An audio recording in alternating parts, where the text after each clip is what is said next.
அந்த குழந்தை எப்படி துடித்திருக்கும்? அந்த குழந்தை நினைத்து பார்த்திருக்குமா? இந்த அங்கிள் இப்படி பண்ணுவாங்கன்னு சொல்லி, இந்த அண்ணன் இப்படி பண்ணுவாங்கன்னு சொல்லி அந்த குழந்தை நினைத்து பார்த்திருக்குமா? அந்த குழந்தை எந்த அளவிற்கு துடிதுடித்து இறந்து இருக்கும்? இந்த கோவை சைல்டு டெத் இஷ்யூல நாம நம்முடைய கவனத்துக்கு கொண்டு வர வேண்டிய விஷயம் என்ன அப்படின்னா, நாம நம்முடைய கவனத்திற்கு கொண்டு வர வேண்டிய விஷயம் என்ன அப்படின்னா, நாம் குழந்தைகளை வளர்ப்பதில் எது மாதிரியான விஷயத்தை நாம் கையில் எடுக்க வேண்டும்? இன்னும் குழந்தைகளுக்கு நாம் எதை சொல்லிக் கொடுக்க வேண்டும்? அந்த குழந்தையை கூப்பிட்டுட்டு போனாங்கல்ல, எதை காமிச்சு கூட்டிட்டு போனாங்க? பக்கத்து வீட்டுக்காரன், இன்னும் பக்கத்துல இருக்கக்கூடியவன், நான் சாக்லேட் தரேன் வாமா, நான் சாக்லேட் வாங்கி தரேன் அப்படின்னு சொல்லி பைக்ல கூட்டு போயிருக்கான். அப்போ அந்த குழந்தைக்கு போக கூடாதுன்னு தெரியல. ஒரு 10 வயசு சிறுமிதான். யார் கூப்பிட்டாலும் நாம் வண்டியில போகக்கூடாது, இன்னும் அம்மாட்ட நம்ம சொல்லாம போகக்கூடாது அப்படின்ற அந்த விஷயத்தை அந்த பெற்றோர்கள் அந்த குழந்தைக்கு சொல்லி கொடுக்கவே இல்லை. ஆனால் இன்னைக்கு யாருக்கு நஷ்டம்? அந்த குழந்தையை பெற்ற பெற்றோர்களுக்கு தான் நஷ்டம். இன்னும் அதையும் தாண்டி அந்த குழந்தைக்கு தெரியாமல் போயிடுச்சு. அந்த குழந்தையை கூப்பிட்டு போய் அந்த கொடூரன் என்ன செய்கிறான்? கொடூரமாக சித்திரவதை செய்து அந்த சிறுமியை கொடூரமாக சித்திரவதை செய்து அந்த சிறுமியை கொலை செய்திருக்கிறான். இன்னும் கேவலமாகவும் நடந்திருக்கிறான். இன்னும் தன்னுடைய கழுத்தை நெரித்து கொலை செய்திருக்கிறான். அங்க இங்கே அதிகமான காயங்கள் என்று இந்த நியூஸ்ல நம்ம பாக்குறோம்.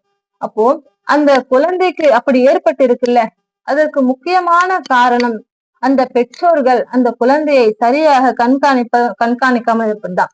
நம்முடைய குழந்தைகள் வெளியே போனாங்க அப்படின்னா எங்க விளையாடுறாங்க, யார்கிட்ட பழகுறாங்க, யார்கிட்ட பேசுறாங்க என்று நாம் அந்த குழந்தைகள் மீது அதிகமாக கண்காணிப்பிலே இருக்கணும்.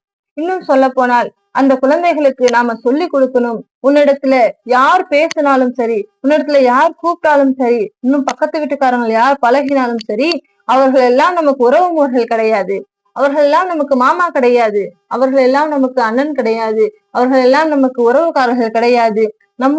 உன்னுடைய அப்பா, உன்னுடைய அம்மா, உன்னுடைய அண்ணன், உன்னுடைய தம்பி, உன்னுடைய தாய் மாமன், இவர்கள் தான் உன்னுடைய உறவுக்காரர்கள். இது யாரிடத்திலும் நீ பழகக்கூடாது, நீ போகக்கூடாது, கூப்பிட்டால் போகக்கூடாது என்று நாம் நம்முடைய குழந்தைகளுக்கு நம்ம சொல்லி கொடுத்தோம் என்று சொன்னால் அந்த குழந்தை போயிருக்குமா? எத்தனையோ பெற்றோர்கள் பக்கத்து வீட்டுக்காரர்கள் எல்லாம் அவர்களுக்கு எப்படி ரொம்ப என்னமோ கூட பிறந்தவங்க மாதிரி அந்த குழந்தைகளுக்கு அங்கிள் அங்கிள் என்று சொல்லி கொடுத்து அந்த உறவை இந்த பெற்றோர்கள் தான் உருவாக்குகிறார்கள். அப்போ அந்த பெற்றோர்களுக்கு நாம் சொல்ல வேண்டிய விஷயம் என்ன அப்படின்னா, அந்த குழந்தைக்கு இன்னைக்கு பாதிப்பு வந்துடுச்சு, அந்த குழந்தைக்கு உயிரே போயிடுச்சு, உங்களுக்கும் உங்களுடைய குழந்தை போயிடுச்சு, இதற்கெல்லாம் யார் காரணம்? பெற்றோர்கள் குழந்தையை வளர்ப்பதில் அதிகமாக கவனம் செலுத்தக்கூடியவங்களாக இருக்கணும். ஆனால் அந்த குழந்தை ரொம்ப சின்ன குழந்தை, 10 வயசு குழந்தை, அந்த குழந்தைக்கு தெரியாது. அந்த குழந்தைக்கு நாம் சொல்லிக் கொடுத்து வளர்க்கக்கூடியவங்களாக இருக்கணும். இன்னும் இஸ்லாத்தின் அடிப்படையில் இந்த விஷயத்தை நாம் பார்த்தோம் சொன்னா, ஒருவன் கொலை செய்தால் அவனுக்கு கொலைக்கு கொலைதான். இன்னும் ஒருவன் திருடி விட்டான் என்று சொன்னால் கையை வெட்டுவதுதான் தண்டனையாக இருக்கும். ஒருவன் ஒரு பல்லை உடைத்து விட்டான் என்று சொன்னால் பதிலுக்கு அவனுடைய ஒரு பல்லை நாம் உடைப்பதற்கு அனுமதி இருக்கு. பழிக்கு பழி வாங்குவது இஸ்லாத்தில் அனுமதிக்கக்கூடியதாக இருக்கு.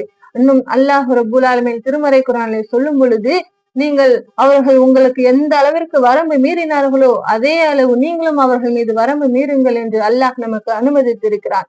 ஏன்? நான் பாதிக்கப்பட்டு இருக்கிறேன், அதே போல பாதிப்பை நான் அவனுக்கு கொடுக்க வேண்டும் என்று தான் நம்முடைய மனசு எண்ணும்.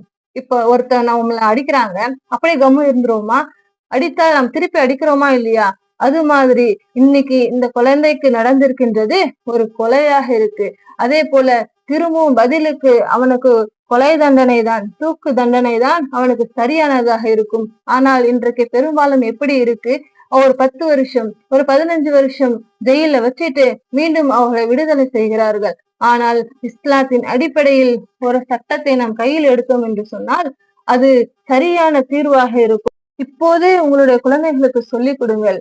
நீங்கள் யார் கூப்பிட்டாலும் போகக்கூடாது, அப்படிலாம் யார் கூப்பிட்டாலும் அவங்களுக்கு சாக்லேட் வாங்கி கொடுக்குறாங்க, இன்னும் ஐஸ்கிரீம் வாங்கி கொடுக்குறாங்கன்னு சொல்லி கூப்பிட்டா போகக்கூடாது. உனக்கு என்ன தேவையோ என்னிடத்துல கேளுங்க, உங்களுடைய பெற்றோர்களிடத்துல கேளுங்க, உங்களுடைய அண்ணனிடத்துல கேளுங்க என்று உங்களுடைய குழந்தைகளுக்கு சொல்லிக் கொடுங்கள்.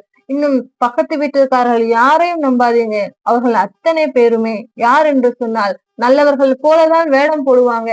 ஆனால் ஷைத்தான் கூடவே இருக்கிறான். எந்த நேரம் எது வேணாலும் நடக்கலாம். அதனால் உங்களுடைய குழந்தைகளுக்கு பாதுகாப்பானவங்க யார் அப்படின்னு சொன்னா நீங்கள் தான்.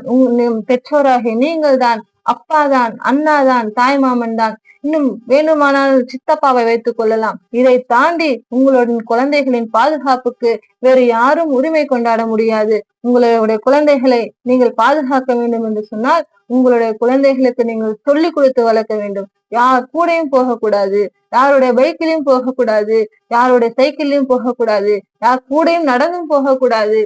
நீங்கள் யாரையும் நம்பக்கூடாது. உங்களுடைய பெற்றோர்கள் தான் உங்களுக்கு பாதுகாப்பானவர்கள் என்று உங்களுடைய குழந்தைகளுக்கு நீங்கள் சொல்லிக் கொடுத்து வளர்க்க வேண்டும். அதே போல உங்களுடைய குழந்தைகளை பக்கத்து வீட்டுக்கு விளையாடவும் அனுப்பாதீங்க. அங்கேயும் அவர்களுக்கு பாதுகாப்பு கிடையாது. உங்களுடைய வீட்டிலே வைத்துக் கொள்ளுங்கள், உங்களுடனே வைத்துக் கொள்ளுங்கள், உங்களுடைய அருகாமையிலே வைத்துக் கொள்ளுங்கள், இன்னும் உங்களுடைய பார்வையிலே நீங்கள் வைத்திருங்கள். அதுதான் உங்களுக்கும் உங்களுடைய குழந்தைக்கும் சிறந்ததாக இருக்கும்.